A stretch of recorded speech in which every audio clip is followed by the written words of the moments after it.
sur la place de Bordeaux, juste à côté. Alors vous le découvrez, c'est le 65e congrès de l'Ordre des experts comptables. Alors Agnès, vous êtes la future présidente, on peut le dire, de l'Ordre des experts comptables. On peut le dire, mais je suis vice-présidente aujourd'hui au 65e congrès, le président étant Joseph Zornotti, bien connu de tout ce qui est Alsace, puisqu'il y a encore 10 ans, il était président du Conseil de l'Ordre d'Alsace, et aujourd'hui, il est président du Conseil supérieur. Alors il y a aujourd'hui 4000 personnes qui sont attendues encore aujourd'hui. Est-ce que c'est un succès? Et qu'attendent les experts comptables de ce congrès? Oui, c'est un succès. Ce qu'attendent les experts comptables, c'est perspective 2020.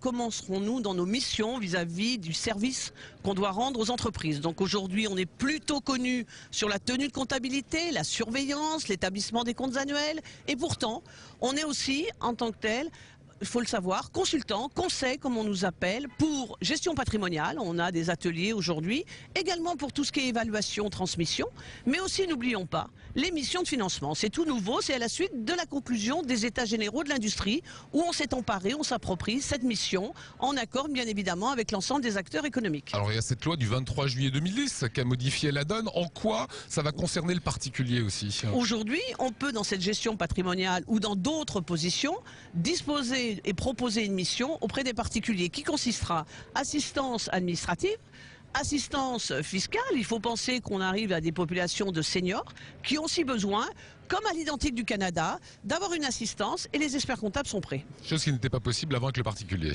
On est bien d'accord, mais les choses évoluant, la maturité des choses se faisant, eh bien les experts comptables sont évidemment prêts à dire aux particuliers, nous sommes là, et ce congrès le prouve avec des ateliers sur cette comptabilité, notamment des particuliers. Alors Agnès, vous êtes comme moi, quand on se retourne, il n'y a que des garçons derrière nous.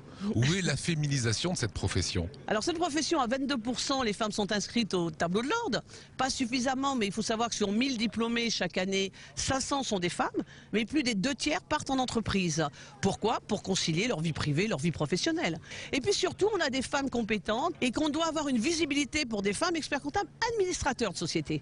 Nous allons donc organiser une association pour que ces femmes experts comptables compétentes se mettent à disposition de ces présidents de conseil d'administration du CAC 40, des assurances, des banques. Et dernier point Agnès, vous allez accompagner aussi aujourd'hui les entreprises à l'export? Oui, puisque nous avons signé un partenariat avec UbiFrance, Coface, Oseo, bien sûr, l'ensemble des conseillers du commerce extérieur. Nous devons accompagner plus d'entreprises. Seuls 100 000 aujourd'hui exportent. On doit être demain à plus de 200 000. Voilà, merci beaucoup Agnès Brécard.